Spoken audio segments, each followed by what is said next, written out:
El passat dilluns 31 de juliol el consistori de Sant Pol de Mar va celebrar el ple municipal, l'últim abans de les vacances. A l'ordre del dia hi havia diferents temes a comentar, com el conveni de col·laboració entre l'Ajuntament i la Fundació Coromines.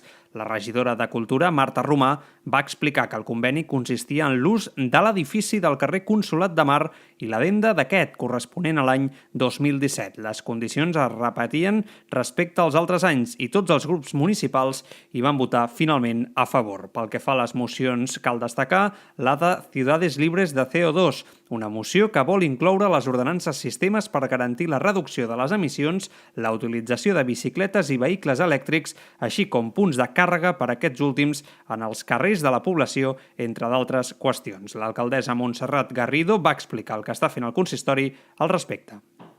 Els punts de recàrrega també n'hi havia dos que els hem demanat amb subvenció, dos punts de recàrrega que anirien al Parc del Litoral, o sigui que és una cosa que ja hi estem treballant.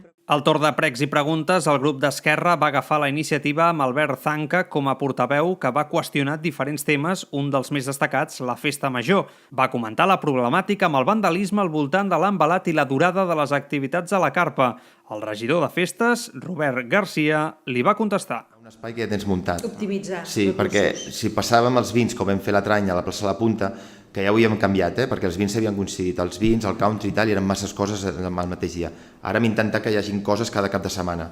Estem fent el beach market un cap de setmana, el country un altre, festa major un altre, els vins, l'òpera és un fet puntual que no es va poder fer per festa major perquè teníem el pregó. Coincidia amb el pregó. Però, home, el retorn sí, la mostra de vins, per exemple, més que res, són uns metres d'un cantó a l'altre, i no és una cosa que molesti perquè a les 11 es va acabar.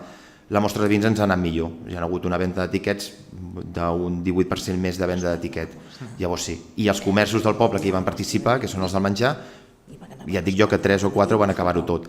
Vull dir que per això estem contents.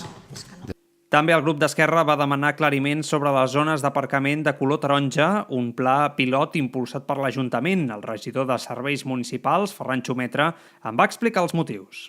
Vale? Llavors, el 31 d'agost o 15 de setembre, és igual, no sé, valorarem com ha anat l'estiu.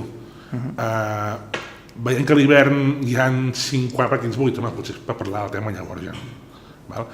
Que ha anat bé i que s'ha d'ampliar perquè hi ha molta demanda de nació, parlem-ho també. Per el moment, s'ha de començar per algun lloc, hem decidit per l'hotel perquè era la zona amb més densitat del poble que té menys pàrquing. O potser el cap de setmana, a l'hivern. Sí, clar, s'ha de decidir.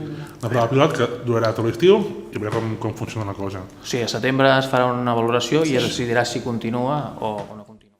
Un ple, doncs, per tancar diferents qüestions obertes abans de les vacances. El ple tornarà a celebrar-se el mes de setembre.